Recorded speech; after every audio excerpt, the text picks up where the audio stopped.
not the baseball player.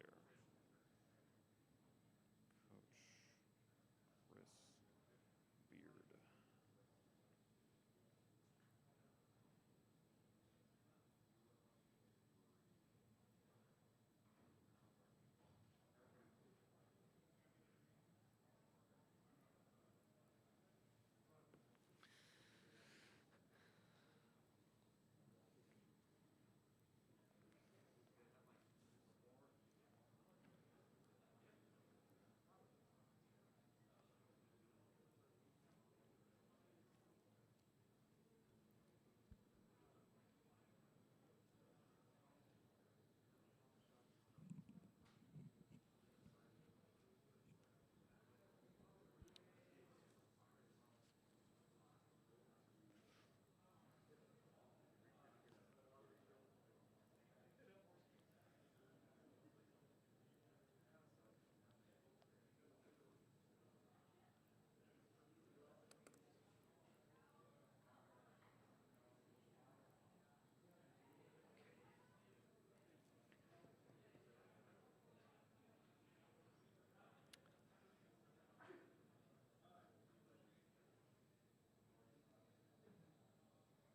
I feel like the time should be coming up soon.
Welcome to the press conference for Game 2 of Session 1. Number 6, Texas defeats Virginia Tech 81-73. Texas will face third seed Purdue on Sunday. A reminder to media members, please announce your name and affiliation. If you're calling in on Zoom, raise your hand and we will answer you on Zoom. Also, please refrain from shooting video during this presser. Still shots are fine.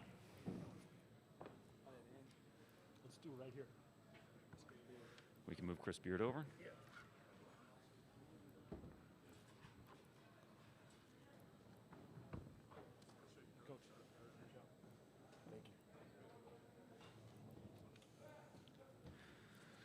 Coach Chris Beard is joining us. He is now 5-0 in the first round of the NCAA tournament in his career. Coach Beard, do you have an opening statement for us? Yeah, it's definitely not about me. It's Josh Hagans, Keenan Evans, Andrew Jones, Courtney Ramey. These are the guys that have had some success in the tournament. So first of all, from everybody in our organization, we congratulate Virginia Tech on a great season, a great run in their conference tournament. We had so much respect for them. We basically set it up for our guys as we got to go beat one of the best teams in the country in the first round. So this will be a confidence builder as the tournament goes on, because I do think we just beat one of the best teams in the tournament, which we'll have to go through several teams like this. But today was about us. I thought to hold that team to 4 made three-point shots was really where our defense was on point. And then offensively, when we can get the 5 guys to double figures scoring, I think we can play with anybody in the country. Super proud of our players. We had some guys that never played in the tournament, never won a game in the tournament, so definitely a happy locker room. We'll enjoy this for a few hours and get back to work. We'll take questions for the student athletes starting here. Yeah, Brian Davis, Austin American Statesman. Marcus, Coach always talks about, finishing the first half strong. And I don't know there's a better way to finish it, but what did that shot do? And what kind of momentum do you think that gave you guys psychologically, if nothing else? Yeah, it was, kind of a momentum play, being able to hit that shot going into the half. Me and Coach kind of locked eyes. He told me 2 dribbles. We always count the dribbles whenever, there's a certain amount of time left. And, I let it go with confidence. That's a shot. I'm not going to lie. I do practice a lot. Anybody who knows me knows I shoot that shot a lot. So I wasn't really surprised when it went in. I'm happy it did. It gave us the lead going into half, and we were able to build off that. Right here. Steve McGarvey, Associated Press. For Marcus, how often do you practice that shot? And just what was the attitude like in the locker room coming in after that? Most days I don't leave the gym until I hit a half-court shot. So sometimes it takes me 1 rep, sometimes it takes me 11, however many it takes, But, the guys were just happy that I hit that shot. Like I said, we just use it as momentum going into the second half. Right here.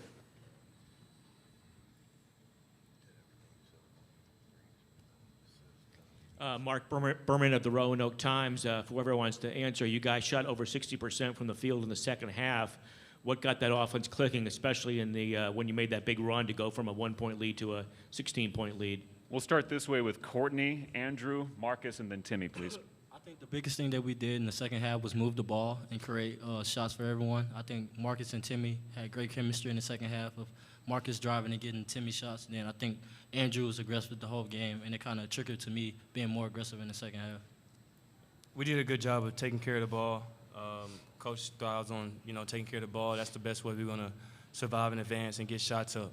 So as long as we move the ball has energy. And as long as the ball pop around and everybody gets touches, it's a good offense for us. Yeah, I think we did a better job of, locking in and guarding in the second half as well. We always know whenever we're able to either turn the other team over or get rebounds and run, that's to our advantage, and we really tried to do that. And then, like these guys were saying, we were just moving the ball, popping it around, and, when we play like that, we're hard to guard. Like Marcus said, when we get stops, it creates great offense for us, and then just moving the ball and finding each other for open shots. And Drew carried us in the first half, so big shout to him for that. He was lighting it up, so that's what got us through. Cedric Golden, Austin American Statesman, for all the guys. Starting with Courtney, all the talk leading in was Virginia Tech shooting a lot of threes and making a lot of threes, lights out. You guys not only held them to 4 made, but only 12 attempts. What did that say about your closeout defense and the intensity that you showed on that end? I think it showed that we were locked in on the game plan, and then when we're locked in, we can be hard to beat. And that was one of our biggest keys, was to limit their threes. And they're a great team. They had some good looks, and we were fortunate to win. We'll stay here on my right. Jeff Howe, Horns 24/7. Andrew, you had a couple opportunities there on the press break late in the second half to get a run-out dunk, and you finally got one. How bad did you want it right there? And then go back to the first half. What were you seeing? How were you feeling there? Because it looked like you had, you were keeping your team in the game, making some big shots in the first half.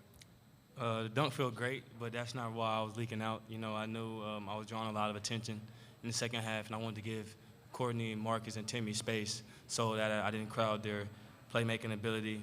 And, I just took the open shots that they gave me. My preparation finally showed. My guys were hitting me in my spots. We understood the game plan, and credit goes to them for, finding me in my open spots. Marcus, Bob Ballou, CBS Austin Sports. I know Andrew just touched on this, but 9 assists, 1 turnover tonight, and the turnover was super late. Can you just touch on how important and critical that was? And also, were the shoes new, or have you worn those this year? Where'd you get them? I've always tried to pride myself on being a guy who, can take care of the ball. These guys definitely made it easy on me tonight. Drew, Courtney, Timmy, CB, Dylan, just rolling to the basket, finding the open spaces for shots. The coaches did a great job of the scout and game planning for us, so we knew, where our offense would be able to come, and I just had to listen to them and let the game come to me, and these guys did a great job knocking down the shots. And these shoes, I believe I wore them before, 1 game before, but yeah. 2 more. I wanted to ask Timmy. Timmy, Brock got 2 big offensive boards to get it going that leads to the Jace 3 that gets your scoring going. What about Brock today, and what about Dylan, a guy who gave you pretty solid minutes? Neither one of these guys have big stat lines, but they were out there doing their thing and helping you guys. Yeah, they're big for us. I mean, Brock comes in every game and he just impacts. what he's able to do, and not a lot of people in the country can do or are willing to do. He does all the things that go over people's head in the stat sheet. And Dylan comes in with great energy, and he changes shots at the rim, and he finishes down there for us. So those two are a big spark off the bench for us. I know when Brock comes in for me, not much is getting left out on the floor because he's in there doing his thing. So those two are big for us. Last question from the student. Yeah, Nick Moyle with the San Antonio Express News. Courtney, over the last 3 games coming into this, Coach Beard has talked a lot about winning time, playing with toughness, making the right plays down the stretch. I know it got a little bit dicey there, but y'all closed the game out. What was different? I think we wanted to win bad. All 11 guys wanted to win so bad, and then I think it finally showed today. Our preparation kicked in, and then our experience with our order, I think it kicked in today, and we knew it was an important time in the game, and we wanted to finish the game. Okay, guys, thank you. Thank you. Questions for Coach Beard? Yeah, take that. Hey, Chris, Cedric Golden, Austin American Statesman. You just got here, but this is a humongous win for the program itself. How big can it be moving forward? Because getting that first win, there's only one time you can get that, and now things can maybe settle down and get rolling. Yeah, I understand the question, but today was all about the players. Just so happy for our guys that had never won a game in a tournament, never been in the tournament. This whole deal is about our players. I think after the season will be a chance to reflect, but we're in this tournament to win 6 games. I've always thought the toughest game's the first one, so obviously we got a day to prepare, then we got to play against another one of the best teams in the country. Right here to Adam. Hey, Chris, Adam Rittenberg with ESPN. Just wondering how important the end of the first half is and how much you stress it, because it's been back and forth. He hits a big shot, and then you guys seem to take more control in the second half. Yeah, we did a good job coming out of a timeout and getting the last shot. There was a differential between the shot clock and the game clock, so we talked, this is the shot we need, and then we got to get a stop. Then we made I don't know if we made the bad play or if their guard made a great play, kind of backing up into our guy. So we basically just traded baskets there. So we were a little frustrated with that. We look up there, we got the 1 dribble per second rule. Shout out to Coach Fran. So that's the deal. So Marcus and I, we had a plan. Whoever threw the ball in, probably Timmy, led him really well. He's able to take 2 dribbles and get a pretty high percentage shot. It's not a 50% shot, but for Marcus, that might be a 20% shot. He can make 1 out of 5 from that area. So, I thought the end of the first half is always a critical time for any team. Chris, Bob Ballou, CBS Austin. In the first half, Andrew had 6 field goals and the rest of the team had 5. How important was it in the second half to get a lot of those other guys going? And then just on Marcus with the 9 assists and 1 turnover, how critical was that too? Yeah, I wish Andrew would have gotten 12 shots in the first half. It's kind of the balance. You guys know how our team's set up today. You get the 5 guys and double-figure scoring and got some production off our bench. But certainly early, Drew was carrying us. Marcus had an outstanding, 9 assists, 1 turnover game. And that's how these NCAA tournament games work. Very rarely are you going to see something like Timmy's brother did last night. Those are far and few between. You got to have some balance in this tournament to win. Coach Young does a great job.